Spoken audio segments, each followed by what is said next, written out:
May 9th, 2004. A tourist boat sets out from the small harbour town of Moss Landing into the cold waters of Monterey Bay. The unsuspecting passengers on board were about to witness something extraordinary.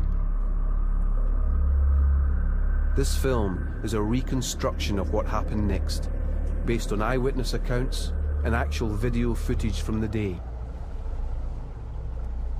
It is a remarkable story of survival. All your eyes are important now. From this minute, The boat's captain was Heidi Teora. often get dolphins in here. Teora ran a tourist business, taking groups of would-be nature watchers out onto the bay. Keep those eyes scanning the water. Her passengers had high hopes. There were a number of people on the boat. Many of them were family groups, and there were some small children. And then there were older children like me celebrating Mother's Day with their mother. It would be a Mother's Day they would never forget. Less than a mile from shore and 5 short minutes from the harbour, they were already in deep water.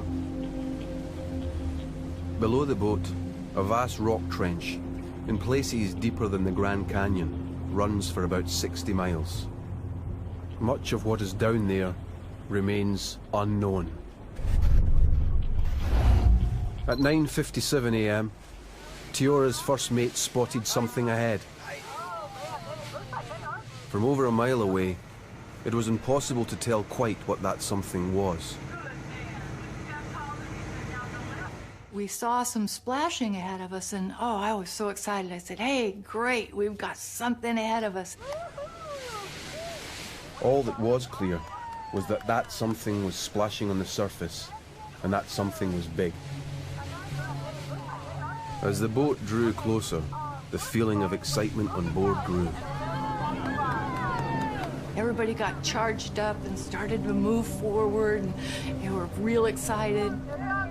Slowly, the activity began to take shape. Tall black fins rose from the waves like sails. They were over a metre high. Only one animal had dorsal fins that big. Orcas, otherwise known as killer whales. I was ecstatic when we heard that there were orcas out there. I've been waiting years and going on these trips for years, waiting to see the orcas. This was something special. Although orcas were known to frequent Monterey Bay, sightings were very unpredictable. Even Steve Johnston, a local veteran whale watcher, had never seen the bay's top predators. When I heard that there were orcas out in front, I got really excited because I've never seen them before in the wild. This was my very first time, and that wasn't one of the things that I had on my list of expectations. By 10:03, the whole boat could clearly see the killer whales. Everybody went running to try to get a view, and I got up near the front of the boat. And we could see a lot of activity in dorsal fins and some jumping and thrashing around, so they were pretty active. At first, the children on board were excited. It looked like the orcas were playing. We saw lots of thrashing, lots of killer whales jumping. They were acting kind of rambunctious and jumping out of the water and coming down again. From over 100 meters away, the activity looked innocent enough. Even to Teora, who had been on this water more often than anyone else on board. Quite often when they get together, they will just kind of gather and play, and I thought that's what we might be seeing up ahead of us. But as she edged the boat closer, it became clear that this was not play. The time was 10:05. But I slowed down, and this activity started to take on a more sinister tone. There was a blow that erupted from the gathering of killer whales that was far too big. When any marine mammal comes to the surface to breathe, it exhales a spout of gas and water into the air, just like a human snorkeler. The size of the spout is related to the size of the animal. And this exhalation was far too large to have been caused by a killer whale. That blow was way too big, so clearly it was not coming from killer whales. A fully grown male orca can be up to 9 meters long and 6 tons in weight. But the exhalation Tiora had seen belonged to something much, much bigger. Something that dwarfed her boat. Whatever was underneath them, it was huge. Tiora tentatively inched her boat closer to try and get a better look at what was in the water. It was 10:07.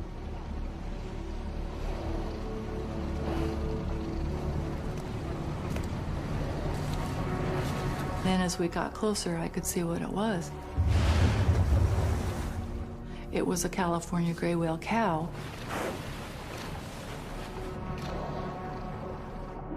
The California gray whale is one of the largest animals on the planet. A fully grown female, known as a cow, can easily weigh up to 35 tons, the equivalent of 11 female African elephants.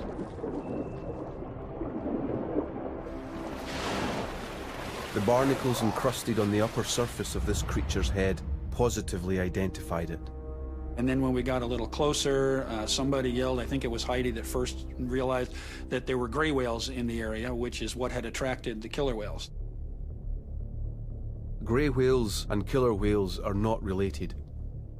Orcas are in fact a type of dolphin. They are known as killer whales, not because they are whales, but because they are whale killers.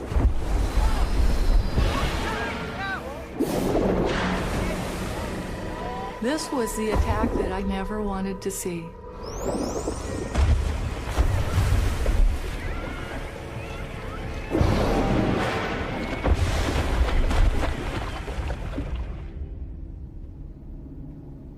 One organization is specially equipped to reveal the dark mysteries of Monterey Bay. Marine biologist George Matsumoto had heard of killer whale attacks on grey whales, but even he had never seen one.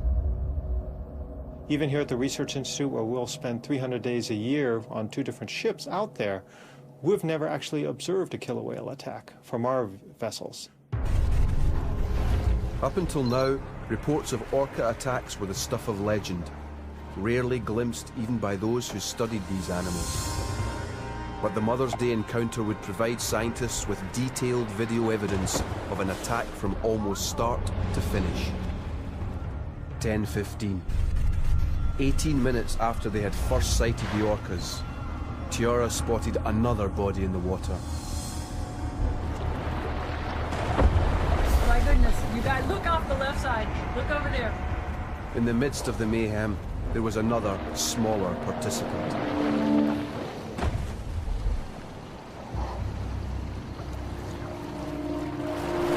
And then we are told by Heidi that the orcas are attacking a gray whale and a baby.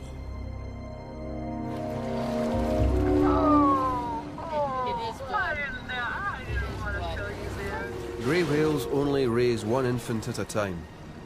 Judging by the size of this calf, it was around 3 months old. There was nothing anyone could do. Look at that little baby. The passengers could only watch in horror and fascination. You don't really want to watch, but you have to because you want to know what's going on. No, your mothers can understand. Truly, this was one of the most powerful things any of us on board had ever seen. And orcas are so tough. You see how they're going after its fluke tips and the little pectoral flippers? The killer whales were thrashing their tails at it. The killer whales were trying to prevent the calf from breathing. They were trying to drown it. One swam up over its head and pushed down and was pushing it down. And you can't, you know, these are mammals. They have to breathe.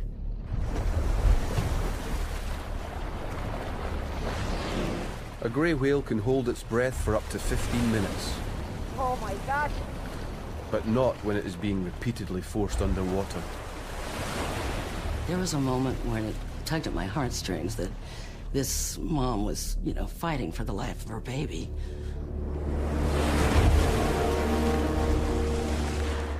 Grey whales are ferociously protective parents, but they have little defense against a prolonged group attack.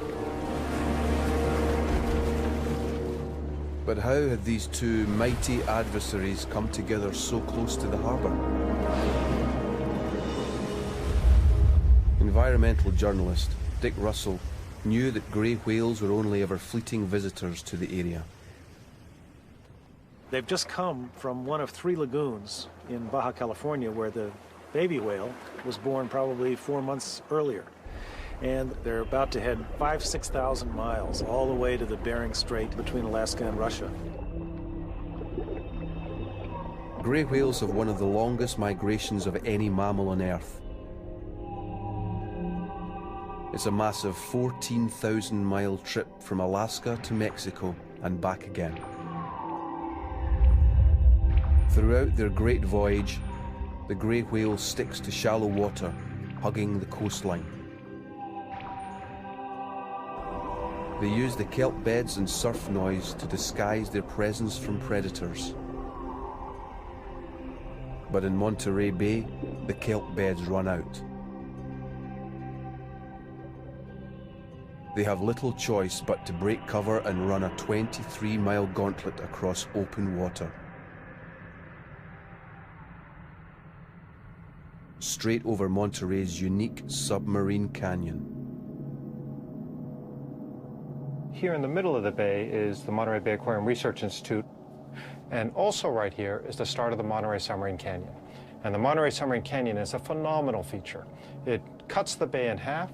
It goes away from shore 100 kilometers, reaching a depth of almost 4,000 meters by the time it hits bottom.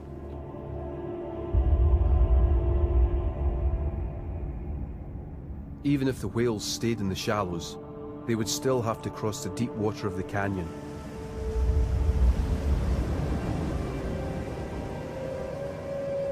But perhaps there's another reason why the whales take a shortcut across the mouth of the bay.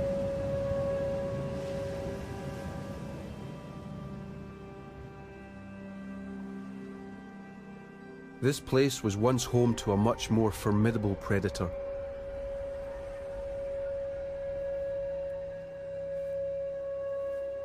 Could grey whales retain a sixth sense of Monterey Bay as a place of danger? 100 years ago or more, the main predator of gray whales was still human beings. Gray whales were almost driven to extinction in the 19th century. They were hunted mercilessly. In the lagoons in Baja California, right there in their birthing grounds, in places like Monterey, the baleen was used, the oil was used. It was really just a bloodletting. After the Californian grey whale's breeding grounds were discovered in the 1850s, the animals were hunted to near extinction. By the 1920s, only a few hundred individuals remained. The industry became uneconomic, and whaling in Monterey Bay ceased. But could memories of those dark days live on in the minds of today's migrating grey whales? So maybe there's some kind of memory, who knows, a genetic memory in the whales, some of the whales, that says we don't want to get too close to shore. There may be a more pressing reason for the mother's risky decision to take a shortcut. Desperation born of hunger. The mother probably hasn't eaten since she was last on the feeding grounds, which was way back last fall, last October.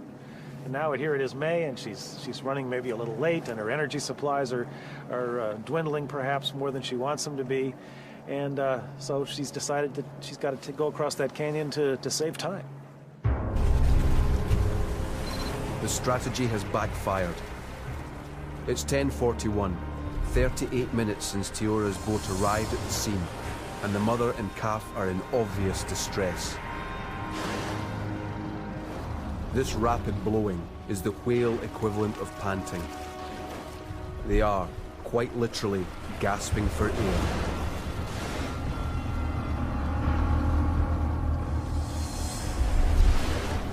It doesn't help that at this stage of their journey, the mother is significantly weakened. One man who understands more than most about the rigors of their epic journey along the coast is marine biologist Wayne Perryman. Their tanks are starting to run on empty. You can see the females are very, very thin. They're lactating and feeding their calf while they're fasting, so they're pouring out energy in an area where they can't eat. So they're very hungry as they go northbound. Not only has the mother not eaten for months, but she has since given birth and nurtured her 2-ton baby, further draining her precious energy reserves. By 10:57, the attack on the weakened individuals was intensifying. It just kept getting more frenzied and more frenzied. Orcas hunt like wolves, in packs. They were obviously in communication with each other in some way because they were just precision like a drill team. And they were all in a line, and when they'd come out of the water, they'd come out as one. This coordinated hunting strategy was well known to marine biologists like Nancy Black. On that Mother's Day, Black too was out on the water in a different part of Monterey Bay. Flashback to 9:53. Just 4 minutes before Tiora first spotted fins in the water, Black was trailing a pod of killer whales. When they're first searching for gray whales, sometimes the killer whales can be spread out over maybe 10 or more miles in the area. And then when one of the groups of killer whales locates a gray whale, then all of a sudden sometimes you'll see other killer whales just porpoising in from a distance. Suddenly 2 killer whales appeared right in front of her. Then a third, then a fourth, then more. These animals were preparing for something. Black backed off. Everywhere Black looked, orcas were appearing. They were responding to some sort of signal. She could only presume that they had been alerted to a kill by other orcas somewhere in the bay. So obviously they've heard this and listened for it, and there's not competition. It seems to be the killer whales are working together, and probably having extra help is an advantage. Without warning, the orcas suddenly picked up speed and headed east. Black knew something special was up, and before speeding off to pick up assistance, she radioed her sightings to a colleague, Richard Turnillo.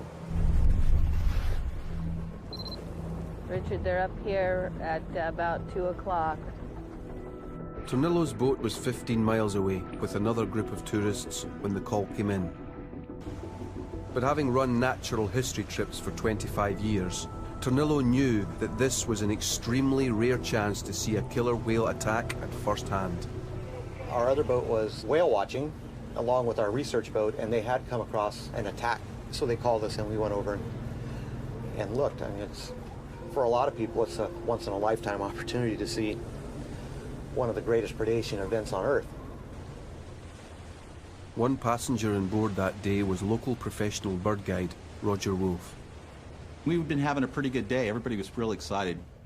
And then the call comes in over the radio. Hello?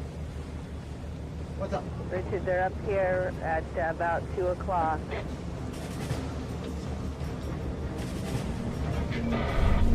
At 9:58, Turnillo changed course and headed for new coordinates. Even traveling at 13 knots, it would take him over 3/4 of an hour to get there. But the eyewitness reports from this boat were to prove invaluable. We were quite a ways from the scene at that time.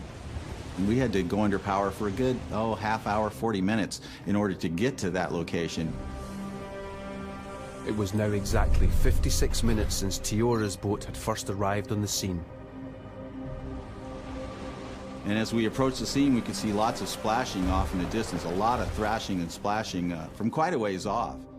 The attack had now been going on for over an hour. Wolf began to decode what was happening in the sea ahead. And the closer we got, then we began to see the dorsal fins of the killer whales, particularly the really 6-foot tall dorsal of a male killer whale.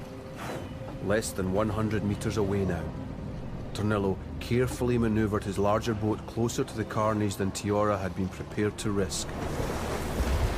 This footage from the day of the attack shows just how close eyewitness Roger Wolf was to the battle scene. And from this angle, Wolf was able to see something different. Supercharged headbutting.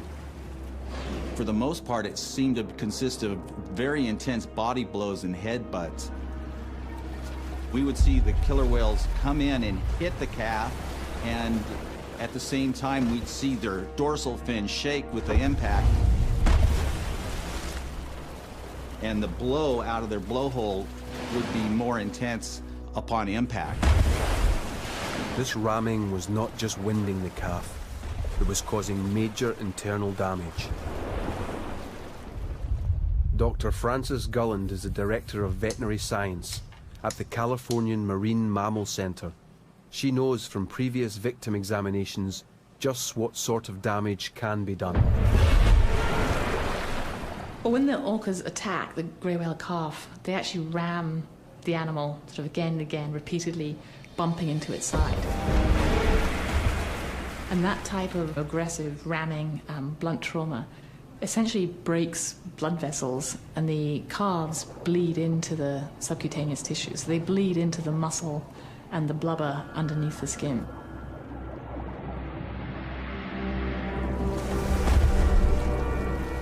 It was no wonder then that this mother was using every ounce of her strength and all of her wits in a supreme effort to protect her baby. The mother was doing everything she can to absorb the blows and keep the calf away from the killer whales. But how could one mother single-handedly keep the killer whales from taking her baby down? It's now 10:08, and Nancy Black has arrived with video equipment.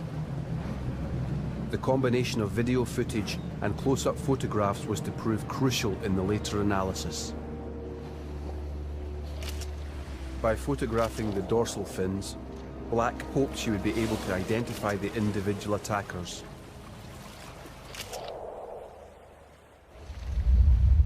It was only later, when she was able to cross-reference these images with the fins already catalogued in her comprehensive database, that she was able to confirm the precise identity of the attackers.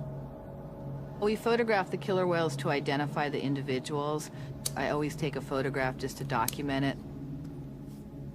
As it turned out, she knew them well. The ones that we saw that day, I can tell mostly because I know all the individuals now. So I know, I knew who those were. Cross-referencing those individuals with her notes, Black confirmed that the attackers had been there in numbers. That day there was quite a large group. There's about 12 killer whales, which is at least 2 family groups together. She had seen these groups many times in the bay, but never before working in conjunction. By 11 o'clock, all 3 boats were now on site, each watching the heavyweight combat from different vantage points. By now, the tide had turned against the grey whale mother and calf. At this point, the mother and calf gray whale are kind of just stopped there. They really can't get away now too quickly. The killer whales are blocking them from the front and from the sides.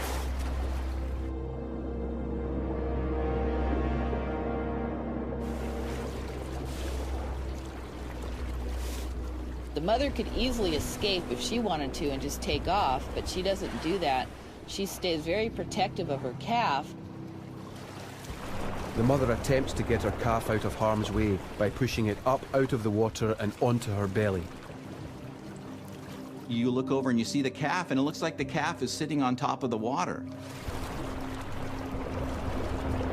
The Californian grey whale mother was attempting to balance 2 tons of infant on her underside. The calf's rolled onto her chest, and she's rolled onto her back, and she's holding it up out of the water so the killer whales can't get to it. But she can't sustain this position for long. Turned upside down, she must hold her breath even while soaking up the power of the orca's heavy blows.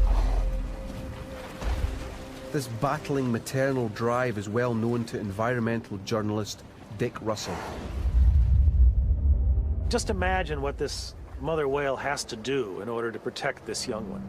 She's got to fight off this pack in whatever way she can with all the strength that she has. I mean, she weighs, 30 tons.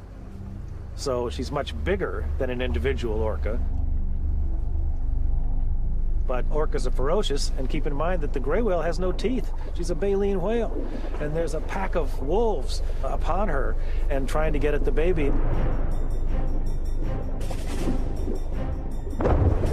Killer whales are armed with a set of 50 ferocious teeth, specially adapted for ripping and tearing. A calf is too big for the orcas to bite into her blubber. But from studying the carcasses of other grey whale victims, scientists knew that ultimately they were after something else. The parts that are eaten first are the soft parts, the parts that are easy to pull off. The tongue is a very vulnerable piece. It's a nice, soft, fatty thing that they can rip off. The orca's main prize is the protein-rich baby grey whale tongue. It's enough to make a meal for a family of 5.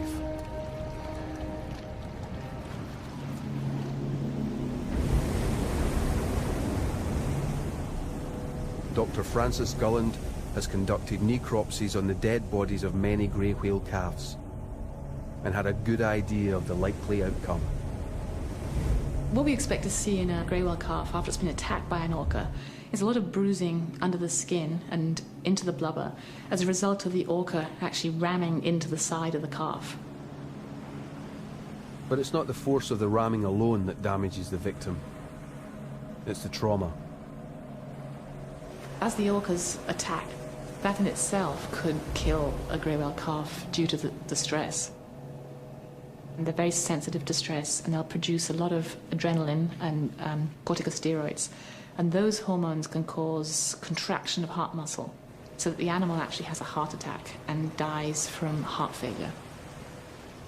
So the stress could kill the animal before the hemorrhages do.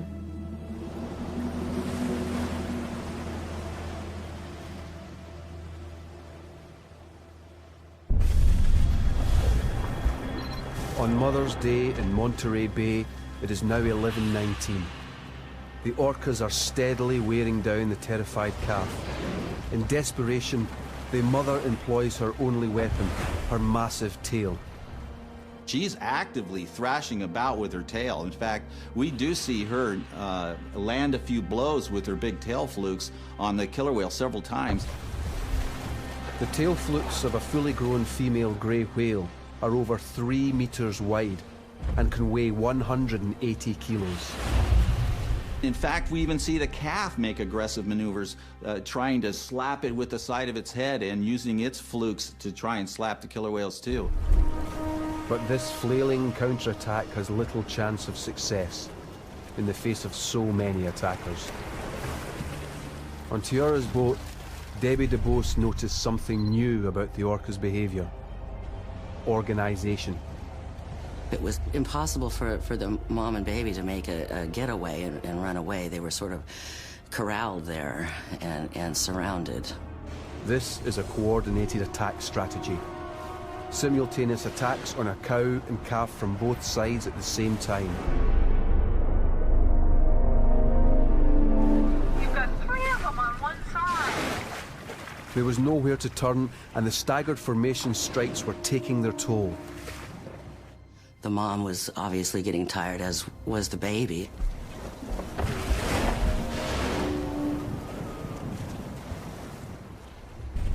From her inflatable, Nancy Black was trying to keep count of the fast-moving orcas.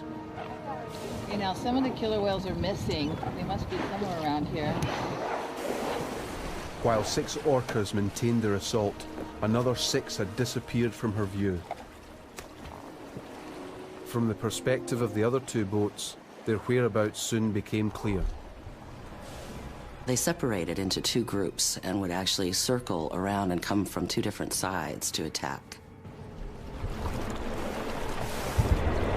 From where he was watching, Roger Wolf saw a developing pattern of behavior.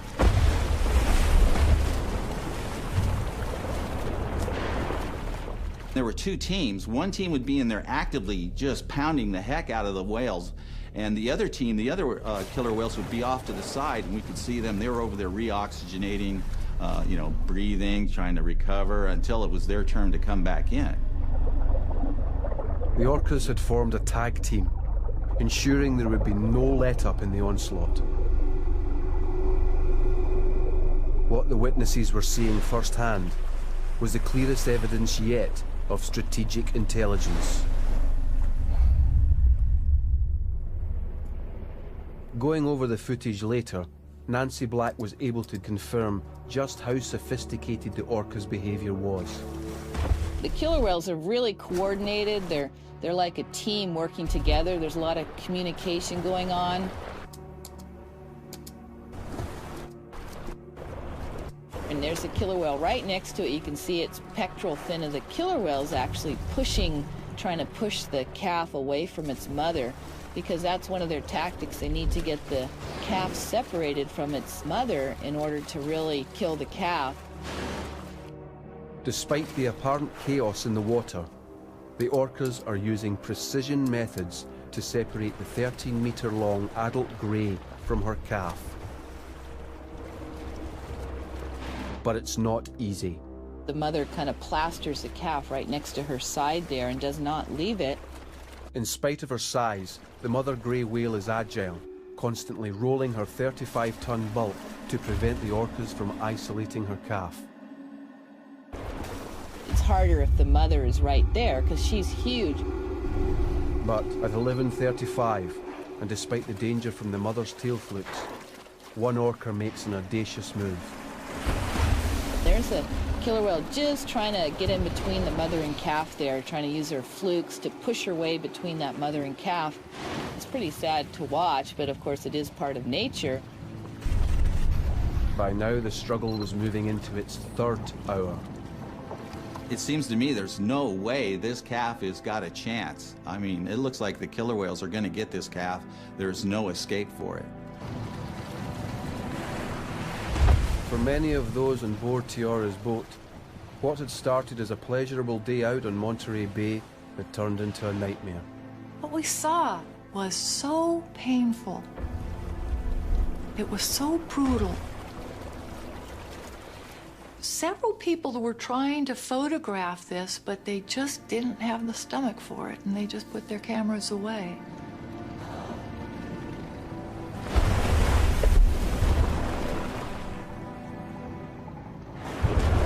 Oh, God. The outcome looks bleak, and for many of Tiara's passengers, it's become too much to bear. Yeah, I think it's got some internal injuries. Oh, God. The orcas are biting the fins and tail flukes of the calf and dragging it away from its mother's side. The sea is running red with blood. Oh. By 11:40, the combined and coordinated efforts of the orcas have succeeded in driving mother and baby apart.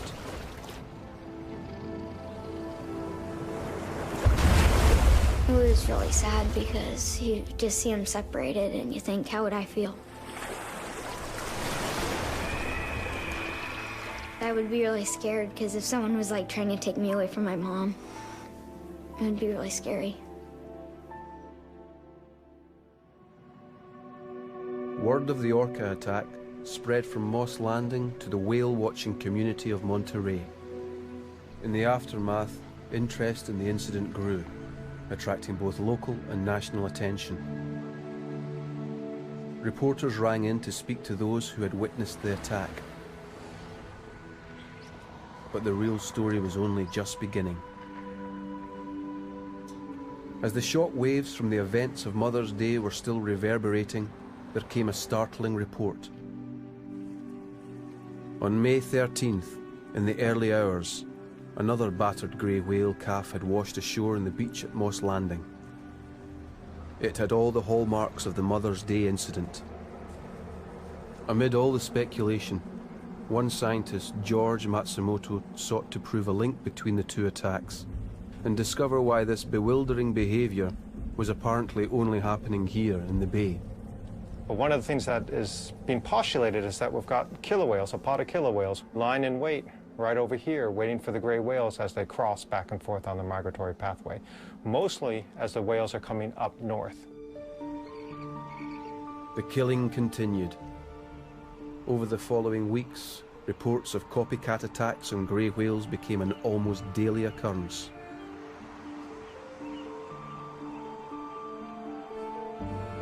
As news of the killer whale attacks spread from Moss Landing across America, even greater numbers of people began arriving, in the hope of seeing this brutal behaviour for themselves. Whales are up here on the left. They were rarely disappointed.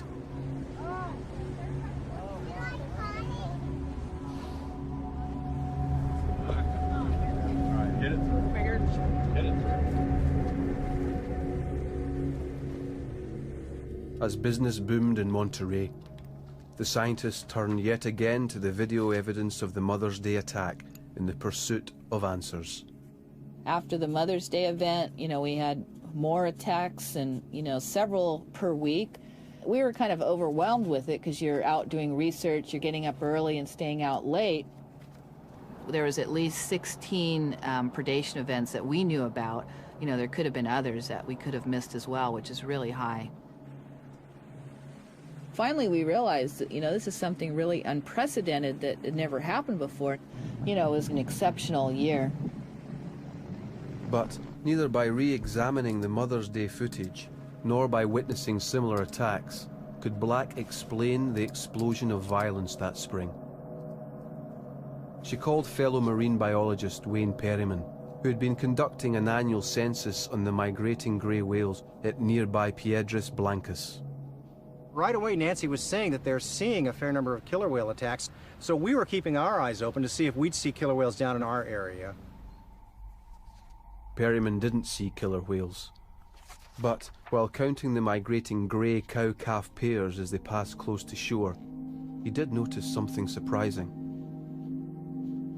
As the counts began, we were getting, good numbers. We're seeing 10, 15 cow-calf pairs a day early in the migration. It increased up to about 25 a day as we got closer to the peak.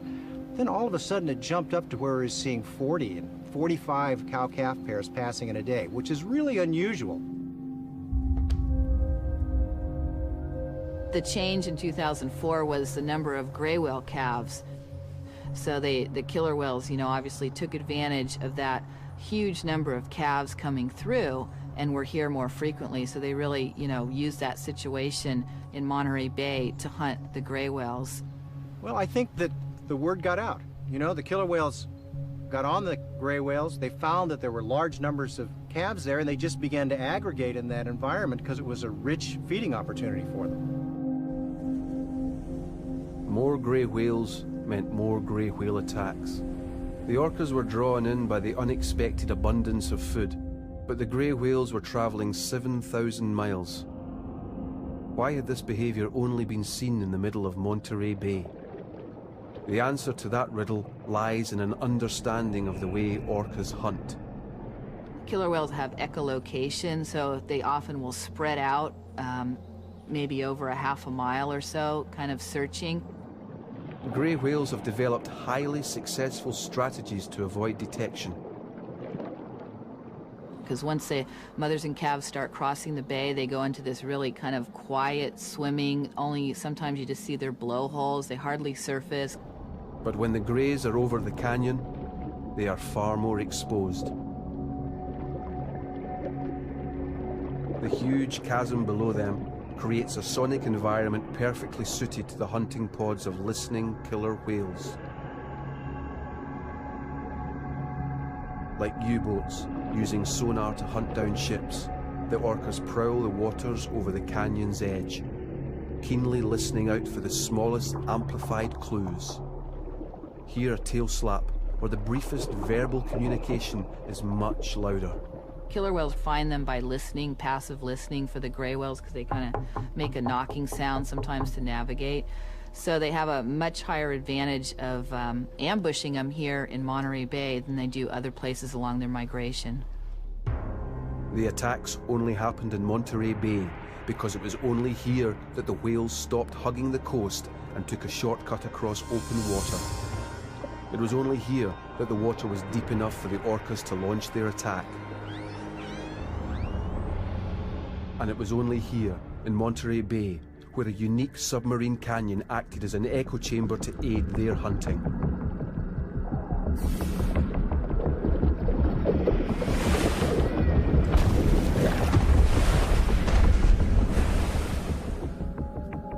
There was one further riddle surrounding the Mother's Day incident that remained unanswered.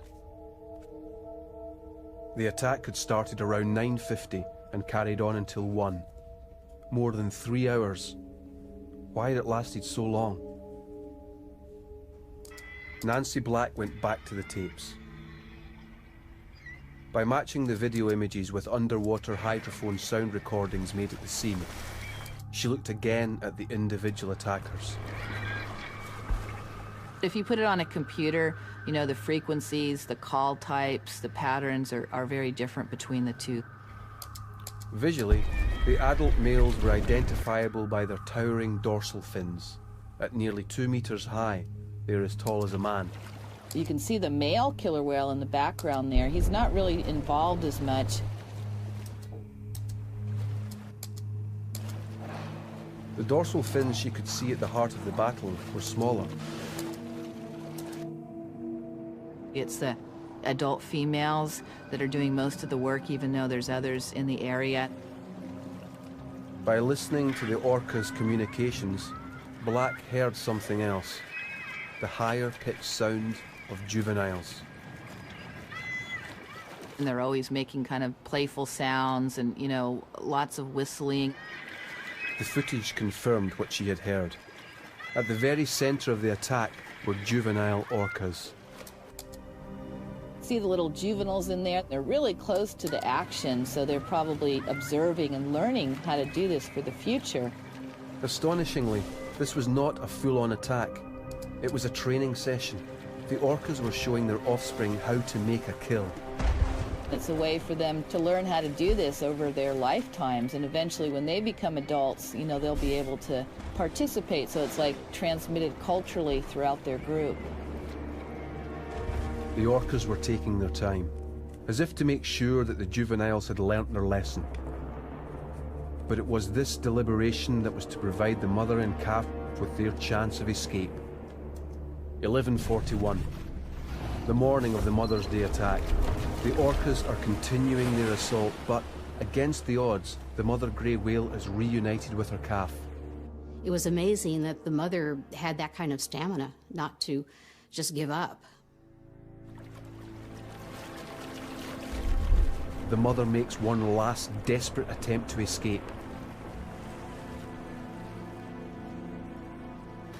Just as the killer whales take advantage of deep water over the canyon, so the grey whales find sanctuary in the shallows. It was then that Tiora noticed something extraordinary. Have you noticed we keep flowing in? We're moving in. The mother grey whale, though under siege, was on the move, slowly and painstakingly nudging her calf towards shore and shallower waters. It finally sunk into me. These animals are moving to the coast. They're headed in on the straightest route they can take to shallow water.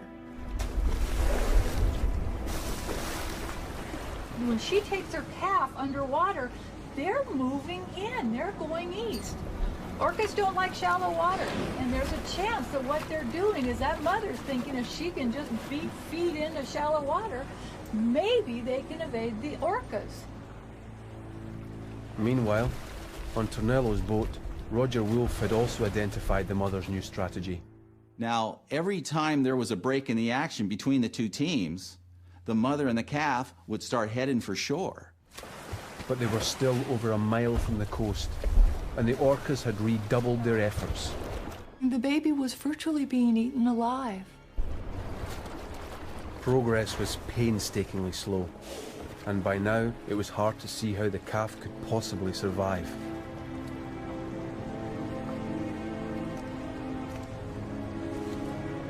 It appeared that maybe the baby was doomed. Heidi, our captain, decided that maybe we should leave the area about that time. I was reluctant to go, but I wasn't sure I wanted to stay around and see the ending to this. The other boats had come in, the Monterey boats had come in, and they were circling around and watching. I figured that we'd seen enough, I'd seen more than enough, so we took off. I think everyone on the boat felt that they had witnessed something that they might never ever witness again, and maybe not want to witness again. As Tiora headed for home, the passengers on board were left to reflect silently on all they had seen. Little did they know that the calf and mother that they had left behind were about to make a dramatic bid for freedom. 1302, and by now the two grey whales were within a mile of shore. The mother has manoeuvred her baby away from the danger zone, but the calf has sustained a terrible battering. And so the question comes out, do they ever get away? The mother knows she has just one chance to save her baby. If the calf and the mother can get into 60 feet of water or less, the killer whales will break off the attack. Less than 60 feet, and the orcas won't be able to build up sufficient momentum for ramming. Of course, the next question is, how deep is it here? Quick look at the depth finder, 60 feet. 3 long minutes pass.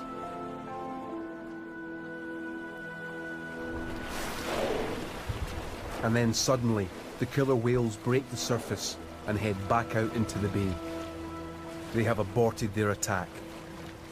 You know, this attack probably took 4 or 5 hours of all that energy expended, and the killer whales ended up with nothing.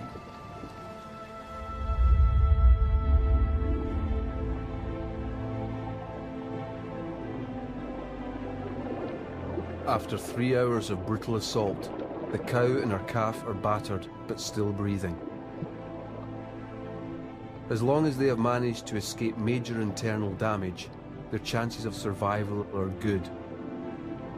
Their story is one of a remarkable escape from almost certain death. So this calf did survive, actually, on Mother's Day and headed back up to Alaska. For the eyewitnesses, it had been a day they would never forget. I was in a state of awe. This was something I never dreamed I'd be able to be an eyewitness to. When we found out the next day that the mother whale and the baby had gotten away, we were just elated. It was wonderful, wonderful news, and that mother whale was a real fighter. I had to really count my blessings that I had actually seen what I'd seen. It was a wonderful day.